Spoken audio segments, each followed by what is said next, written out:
personalidades de la mesa de honor, colegas de la escuela, estudiantes, público que nos honra con su presencia. Sobre la rebelión de Enriquillo escribieron los más conspicuos de la época colonial, también de la etapa republicana.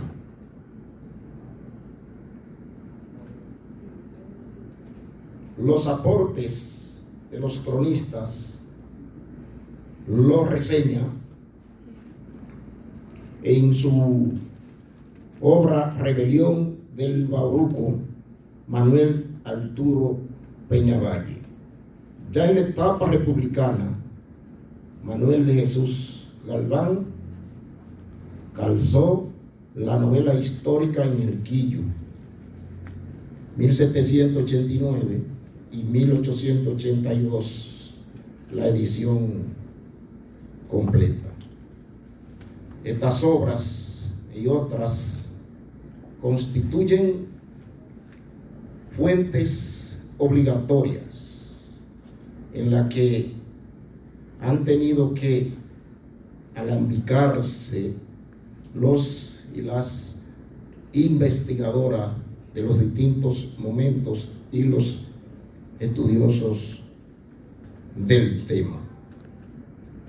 La rebelión de Enriquillo genera una irresistible necesidad de auscultar las intríngulis que mantienen constante dinámica a los apasionados o no del tema, que genera una prolífica literatura, una prolífica bibliografía. Sobre el tema se destacan crónicas sobre Enriquillo, símbolo de la resistencia taína, Enriquillo, el héroe de Bauruco, de Manuel García Arévalo, Enriquillo y la memoria colectiva de Juan Daniel Balcácer. Enriquillo merece elogio nacional. Lidia Martínez de Macarrulla, nuestra conferencista esta noche. Y Enriquillo, ídolo de barro, de Juan Francisco Martínez Almanzar. Y es que el tema de la rebelión del Bauruco es contradictorio y los eventos y actividades que se realizan son escenarios propicios para el debate, la confrontación, ¿no?, y la coincidencia. Ídolo de barro es una obra con una posición un tanto diferente a lo que la tradición escribe sobre Enriquillo. No solamente obras, sino un sinnúmero de eventos. Constantemente se vive tratando el tema de la rebelión de Enriquillo.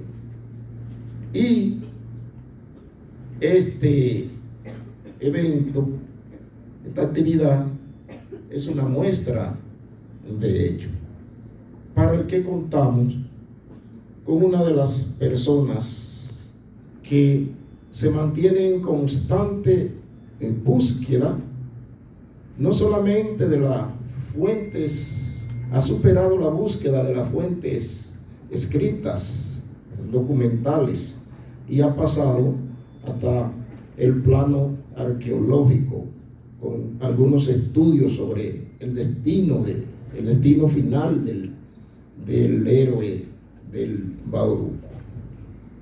Voy a leer una breve semblanza de Martínez Macarrulla,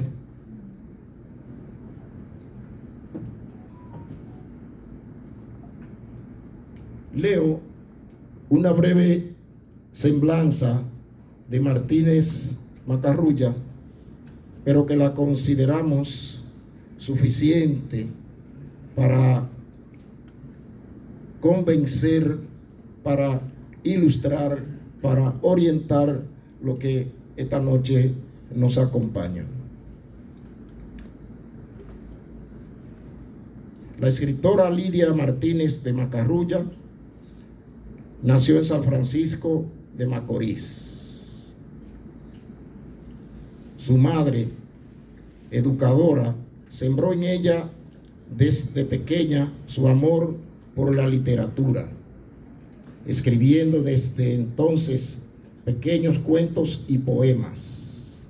Se graduó de licenciada en química, pero con gran vocación por las áreas humanísticas. No sé si puedo decir, como escribieron, que la ejerció o no la ejerció. No la ejerció, eso no dice ella en la semblanza. Quería acompañar eso con sustituir eso por su gran vocación por la literatura, la historia, la antropología y otras disciplinas del ámbito humanístico. Cuando sus hijos salieron del hogar materno para conformar familias, la escritora buscó su espacio para dedicarse a la escritura, y de allí salieron obras de literatura, poemas y cuentos como Mi nombre es Chico, El búho y la lechuza, Por los senderos de la vida, Enriquillo, guerrillero de América, En mis andares con mi alma rebelde, La abuela Gilla, Coloquio en el firmamento, entre otras. La escritora, mujer visionaria, que ha presentado sus libros en varias ocasiones en la Feria del Libro de Madrid, ejerciendo un gran impacto en la comunidad dominicana con su libro Enriquillo, y En mis andares con mi alma rebelde, así como también en la Feria del Libro de Orlando, Florida, y un centenar de instituciones educativas en la República Dominicana.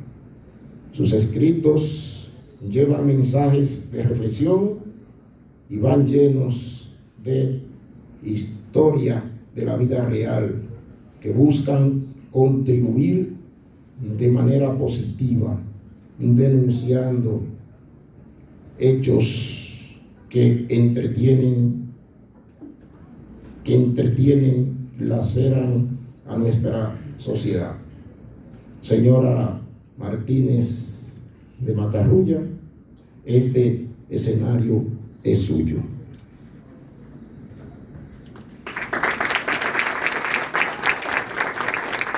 De la Cátedra de la Libertad, la doctora Lidia Martínez de Macarrulla.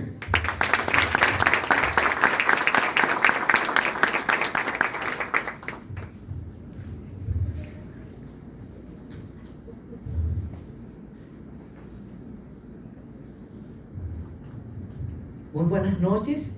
Para mí es un placer inmenso estar aquí en la Universidad Autónoma de Santo Domingo, y sobre todo en este mes de octubre, donde llegamos a un nuevo aniversario.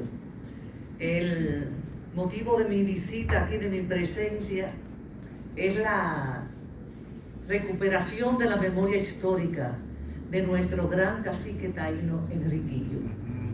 Hace unos cuantos años, viendo la ignorancia, la falta de recuerdo de esa figura tan importante que formó nuestros principios como gobierno, como isla, como todo, como la dominicanidad, aunque no existía en ese momento, de hacer una investigación exhaustiva respecto a su figura y tratar de entender por qué algunos historiadores se detenían frente a su heroísmo, por qué buscaban una excusa que quizás no era justa para alguien que había dado su vida por la libertad de su raza.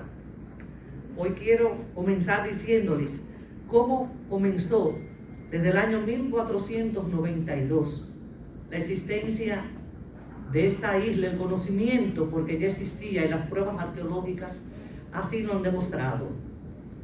El 17 de abril del año 1497, en el cuartel general cristiano de Santa Fe, donde estaban los reyes de España, eso era en Granada, la reina Isabel I de Castilla y el rey Fernando II de Aragón, firmaron un acuerdo o contrato con Cristóbal Colón llamado las Capitulaciones de Santa Fe, donde le concederían a este un título vitalicio y hereditario de almirante de la mar Océano, así como también el título de virrey y gobernador de las nuevas tierras.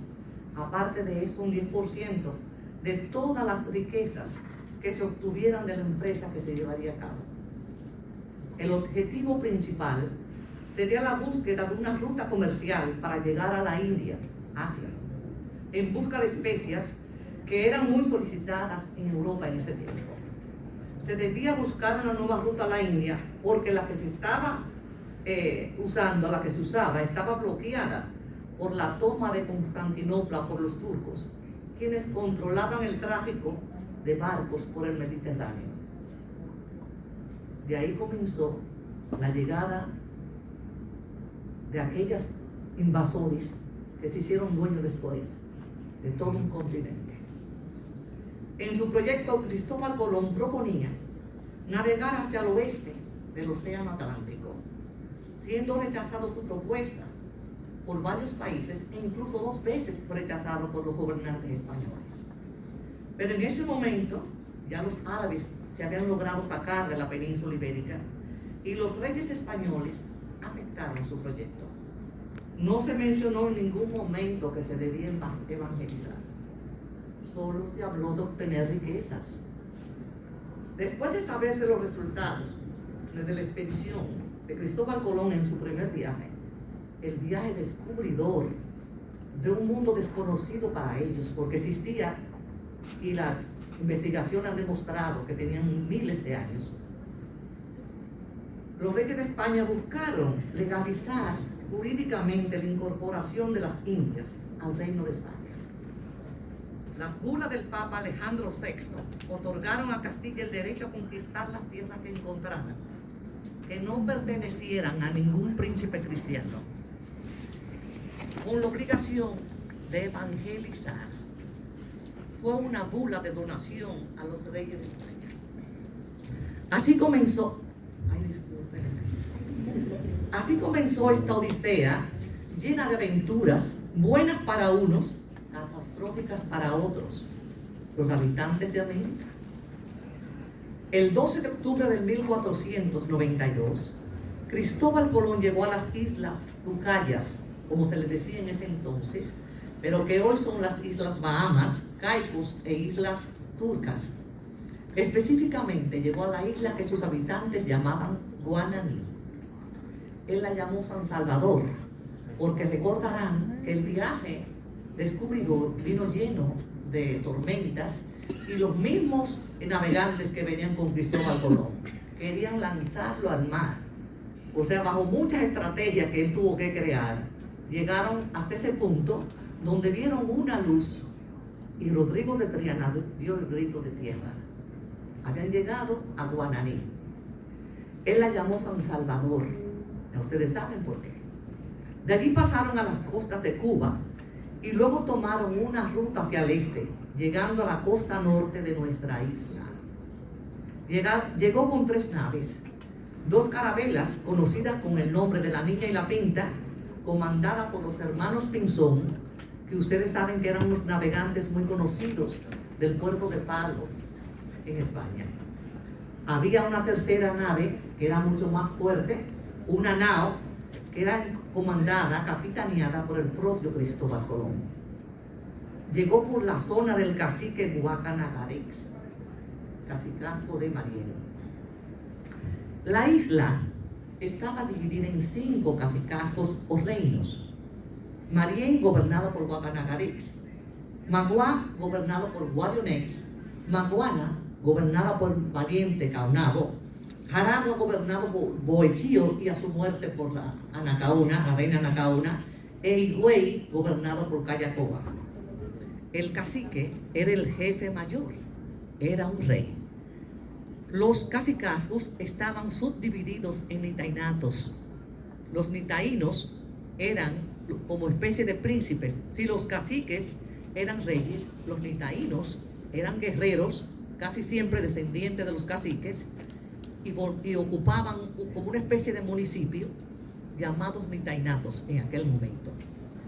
La isla pues estaba dividida en 5 cacicazgos y cada cacicazgo tenía muchísimos municipios o nitainatos.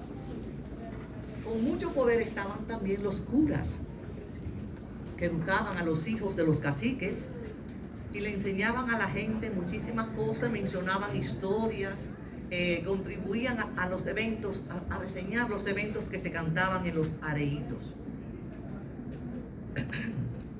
El nombre que tenía la isla en aquel momento, había un grupo que le llamaba Babeque, otro Ayití, algunos Quiqueya. La propiedad de la tierra era comunal, o sea, cada cacicazgo, todo el mundo era dueño. O sea, los alimentos se recogían y se llevaban a un centro en donde todo el mundo tenía derecho a comer.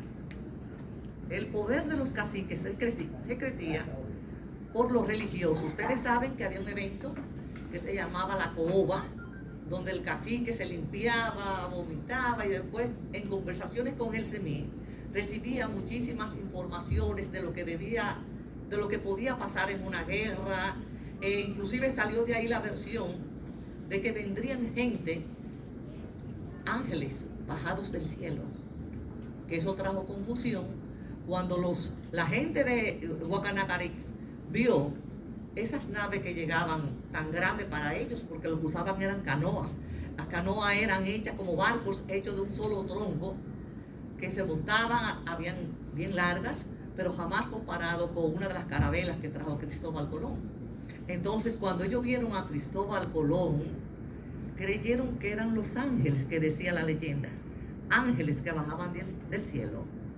Tremenda confusión, porque resultaron que ni los demonios salidos del infierno tenían comparación con ellos.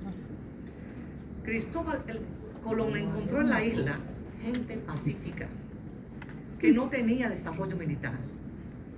Sus arcos y flechas terminaban en diente de tiburón y hueso de pescado.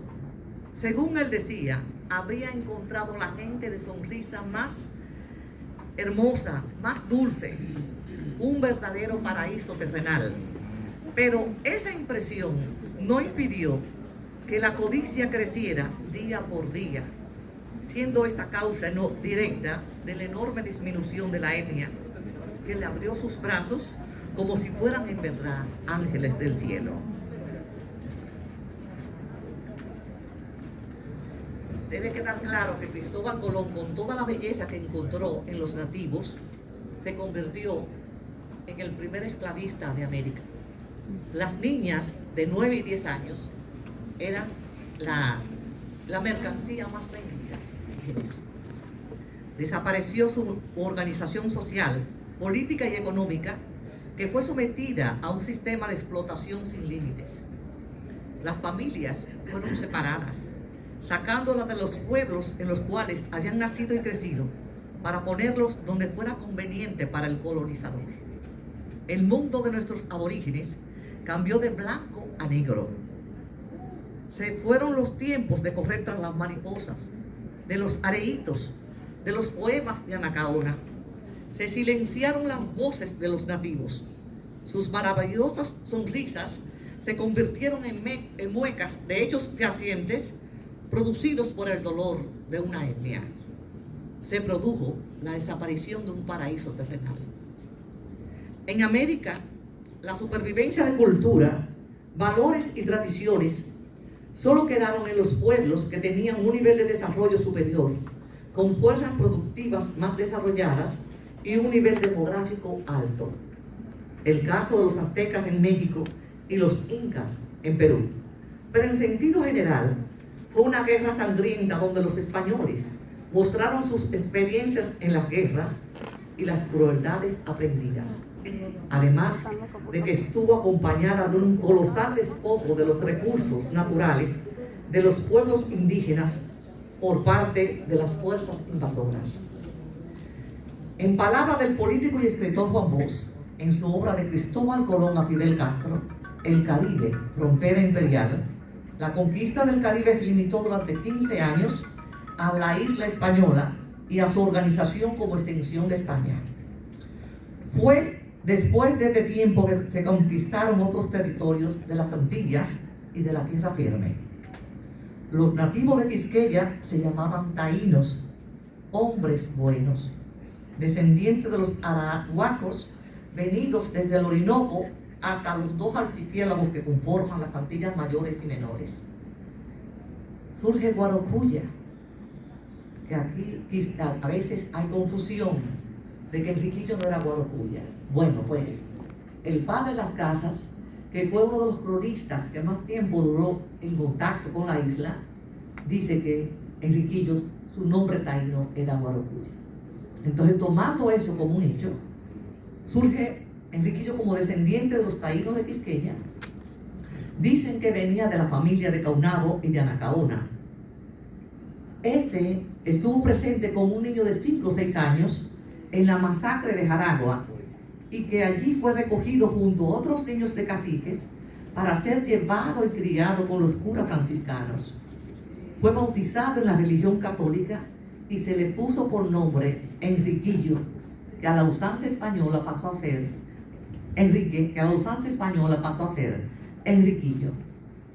Ese es el nombre que escribió con sangre en la historia. Aprendió el castellano y recibió, según se ha dicho, la educación de los españoles. Era lo que llamaba un indígena ladino, o sea, educado, que hablaba perfectamente el castellano, que leía, escribía. Pasó un tiempo y ese niño se hizo hombre, se casó con su prima, una mestiza, Mencía, hija de Iguemota, y un español llamado Hernando de Guevara. Ella era la única nieta de Anacaona y Caunabo. En el año 1514 aparece el nombre de Enriquillo y de Mencía en la repartición de Rodrigo de Alburquerque. La repartición y las encomiendas iban paralelas. Las dos significaron esclavitud para los indígenas.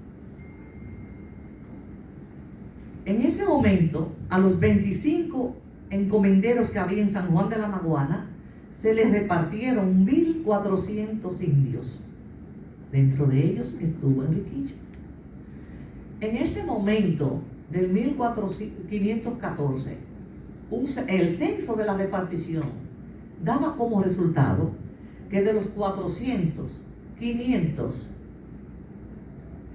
3 millones, hasta 8 millones que se ha dicho que había de indígenas en la isla, solo quedaban 25.503.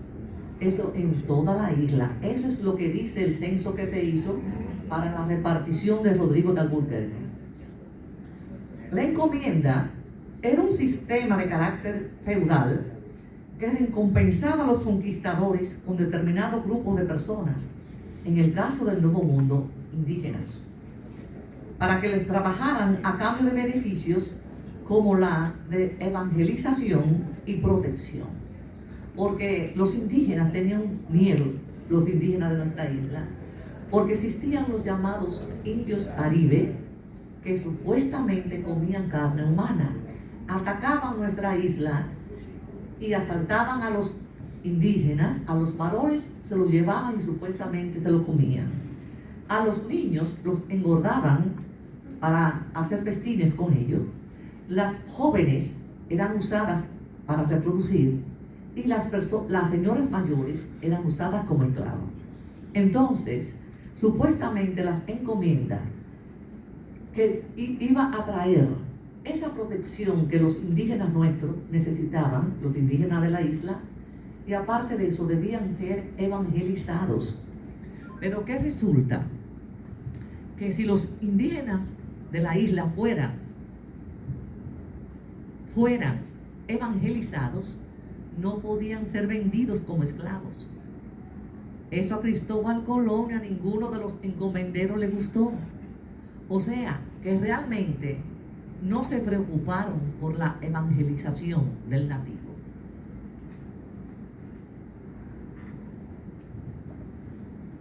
Fueron implementadas, sobre todo, las encomiendas en el gobierno de Nicolás de Obando,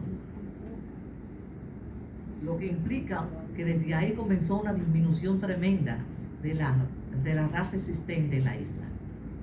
En el siglo XVI se ven encomenderos con indios asignados a perpetuidad, que muchas personas me han discutido que no existía encomienda a perpetuidad. El caso de Enriquillo específicamente demuestra que sí, fue una encomienda hecha por 2 vidas, porque Enriquillo perteneció a una encomienda donde él primero era manejado por un rico hacendado que era regidor de San Juan de la Maguana, Francisco de Valenzuela, y luego cuando este murió, lo sustituyó su hijo Andrés, que tenía muchos celos de Enriquillo, inclusive llegó, dicen que a violarla la esposa de Enriquillo. Eso de que un encomendero violara a una indígena, a la esposa de algún cacique, eso era algo habitual. No tenía que producir en Enriquillo ningún tipo de violencia hasta llegar al extremo de querer matarse con el encomendero, porque ellos se sentían que los encomenderos podían hacer lo que les daba la gana. Eso le pasó a Guarionex cuando Francisco Roldán, le violó su mujer en una hamaca y estaba Guarionex debajo de la hamaca mientras le violaban a su mujer. Entonces no hubo ningún tipo de represalia, Guarionex no pudo hacer nada. Enriquillo entendía que ya las cosas habían cambiado, que habían leyes que se habían dado en el 1512, a finales del 1512 en diciembre, y luego continuada en el 1513, que favorecían a los indígenas. Pero esas leyes, cuando pasaban el océano Atlántico, inmediatamente perdían valor, porque los encomenderos hacían aquí lo que les daba la gana, y los indígenas no tenían ningún tipo de resarcimiento. Enriquillo, conocedor de sus fueros, decide hacer una reclamación para sentar precedente y se va donde el gobernador Pedro Vadillo, el gobernador de San Juan de la Maguana, que era donde él vivía, y hace una reclamación. Pero ¿qué pasa? Lo que hacen es que lo apalean delante de los demás encomendados para que vean que ese cacique no era nada, que era un esclavo más, que no tenían ningún derecho. Entonces, hasta preso estuvo. Enriquillo, cuando sale de eso, a pie se va por los montes a Santo Domingo. Ni siquiera monta un caballo que le había regalado el padre de las casas, como señal de su hidalguía. Se va a pie por los montes y llega al lugar donde hoy está el Museo de las Casas Reales, que ahí funcionaba la Real Audiencia, que era el primer tribunal del Nuevo Mundo, donde se aplicaba justicia. El Nuevo Mundo completo, la justicia se manejaba desde ahí. Pues allá fue Enriquillo a hacer su reclamación. Le dijeron que tenía que regresar a San Juan porque el evento había ocurrido en San Juan y que pertenecía a San Juan, y le dieron una carta para que él continuara su reclamación allá. Enriquillo entendió el mensaje que le estaban dando. Usted no tiene nada que hacer en contra de un encomendero. Y por su mente se fue desarrollando la primera y más grande epopeya que ha ocurrido en América. De ahí lo grande de Enriquillo. Recuerden que nuestra isla fue el centro de donde partieron los conquistadores a tierra firme y a las demás Antillas. Todo se manejaba desde aquí. Entonces, Enriquillo pensó que ya no había que esperar más, que debía decirle a sus encomendados que él manejaba, porque él funcionaba como capataz, a los 58 encomendados, que si querían salvar sus vidas, ya era tiempo de tomar una decisión. y que si fuera por él, debían coger el camino hacia los montes que más conocía, porque provenía de ahí su familia. La sierra del Bauruco era la sierra del Bauruco. Y para allá llevó Enriquillo a su gente. No tenían muchas armas, porque no podían, ¿no? Él utilizaría las hostilidades que ofrecían las montañas. Él sabía que allá difícil era encontrar agua. Entonces, eso iba a obligar a los perseguidores que vinieran a traer agua. Los continuos cuevas y hoyos que habían ahí obligarían a que los caballos no fueran un instrumento bueno para esa persecución. O sea, todo eso fue pensado por Enriquillo.